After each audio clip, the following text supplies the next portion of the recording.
un riche marchand de fils, avait une fille qui s'appelait Éphira.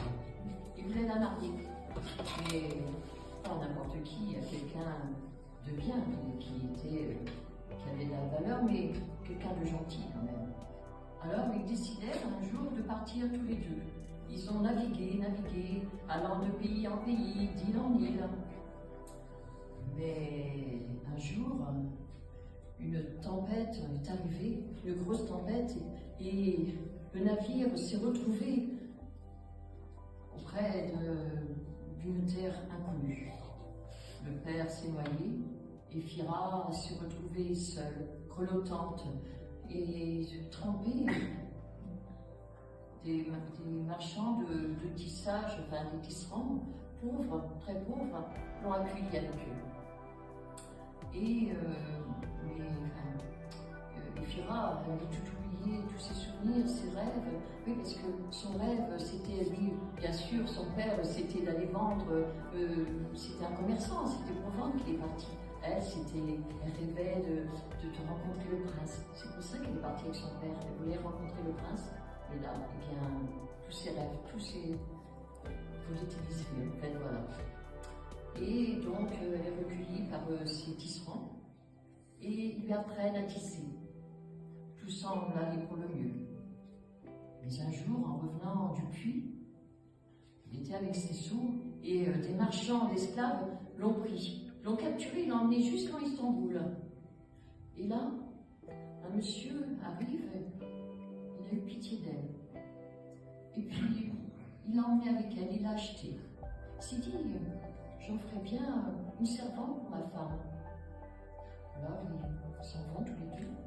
Seulement, quand il est arrivé, eh bien, il s'est aperçu qu'il était ruiné. Il n'avait plus rien. Des pirates avaient tout volé chez lui, tout. Il n'avait vraiment plus rien, donc il s'est dit, plus question d'en faire une servante pour sa femme. Alors, il s'est remis à son ancien travail, c'est-à-dire faiseur de mâts. Elle a appris à fabriquer des mâts avec lui. Et comme il était bien gentil et tout, Éphira, elle aurait fait n'importe quoi pour lui rendre service.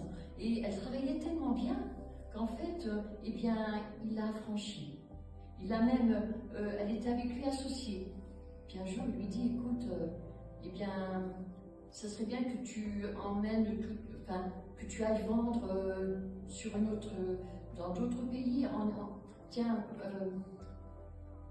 Irlande, ou je ne sais plus quel pays, en fait, bon, pour lui, peu importe, du moment qu'elle allait vendre et qu'elle se sentait libre.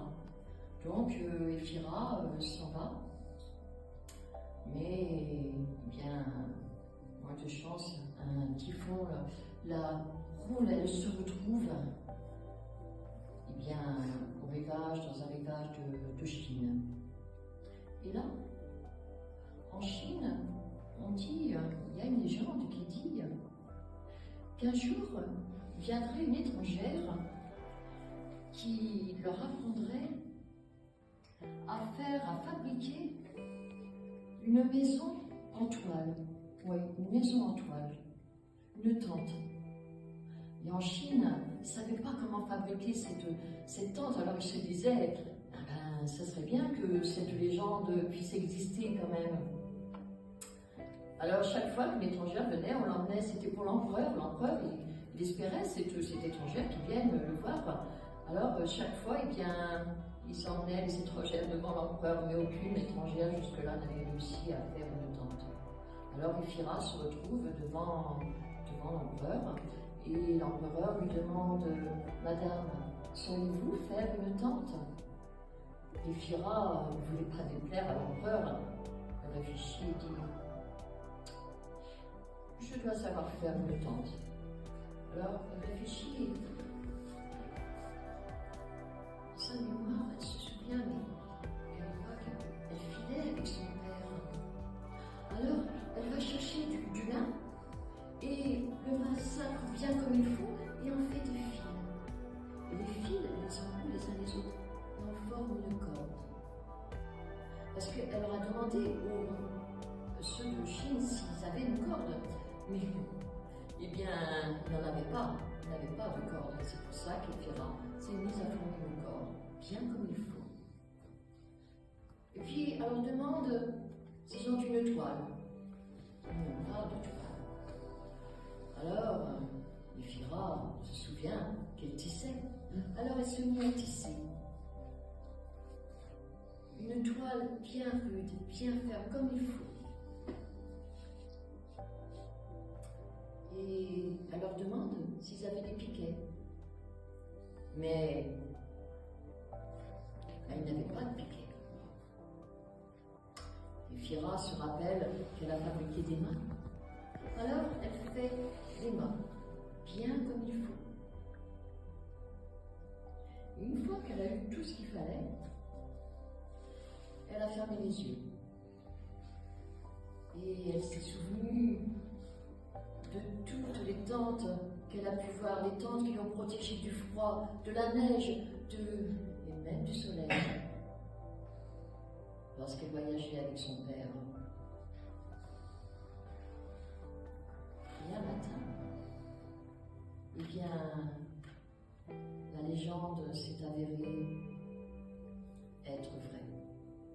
L'empereur avait enfin sa tante. L'empereur était heureux d'avoir sa tante, tellement heureux d'avoir une tante dans son empire, qu'il demande à Éphira que souhaitait-elle.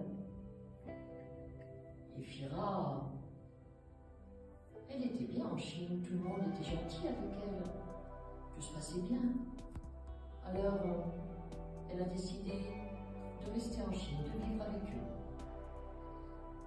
Et là, elle a rencontré son prince. Elle s'est mariée avec. Et Éphira, il paraît même qu'elle a eu des enfants.